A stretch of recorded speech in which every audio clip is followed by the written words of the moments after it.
जीवन का दर्शन जितना उम्दा है उतना ही ऊंचा भी है। वह जितना उलझा नजर आता है उतना ही सुलभ भी है। जितना अस्पष्ट नजर आता है दर्पण की तरह उतना ही साफ सुथरा भी है।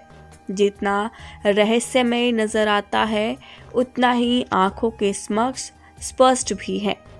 अगर इंसान को जीने की कला आ जाए तो जीवन वीणा के तारों की तरह संगीत से शंकत हो उठेगा। तब जीवन उतना ही आनंदित हो उठेगा जितना कि सुबह के सूरज के स्पर्श से खिलने वाली गुलाब की पंखुड़ियां खिली होती हैं। जिन्हें जीने की कला नहीं आती उन्हीं के लिए जीवन निराशा और उदासीनता का दलदल होता है। जो लोग जीवन को जानते हैं उन्होंने जीवन को जिया है।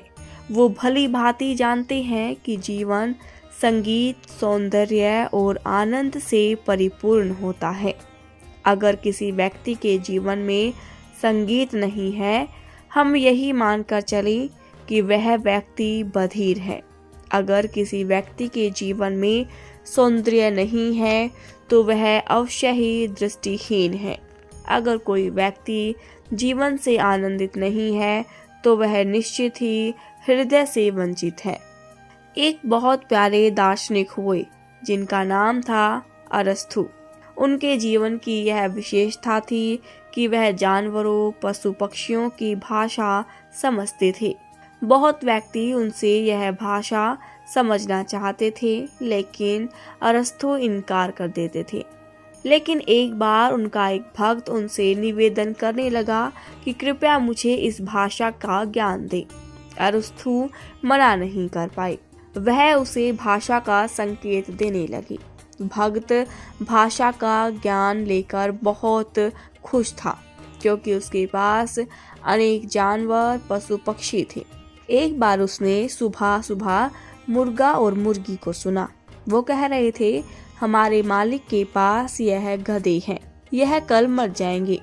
मालिक ने सोचा, क्यों ना इन गधों को आज ही बेच दूं, और उसने वह गधे बेच दिए।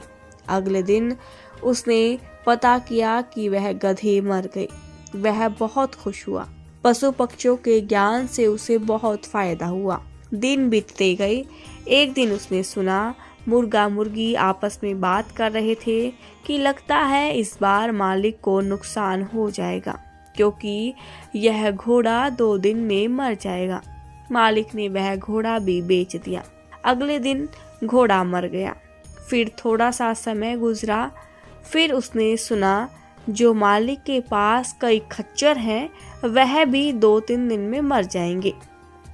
उसने यह खच्चर भी बेच दिए। समय बीतता गया। उसने मुर्गा मुर्गी को कहते हुए सुना, अपने मालिक 2 दिन के ही मेहमान हैं। वह मालिक भागता हुआ गया और उनके चरणों में गिर पड़ा। भगवान मेरी रक्षा करो। अरस्तु ने सारी बात को समझा और कहा, जैसे तूने गधों को, घोड़ों को, खच्चर को बेच दिया, अब अपने आप को भी बेच दो। परंतु उस पैसे का मालिक कौन होगा? जब मालिक ही चला जाएगा तो उसके धन का मालिक कौन होगा? माल मूल्यवान तो मालिक नहीं तो किसी काम का नहीं। इस बात को हम अच्छी तरह हृदय में गम कर लें कि जीवन से अधिक मूल्यवान कोई पदार्थ नहीं हो सकता। इसीलिए कहने वाले ने कहा है, जीना यहाँ मरना यहाँ।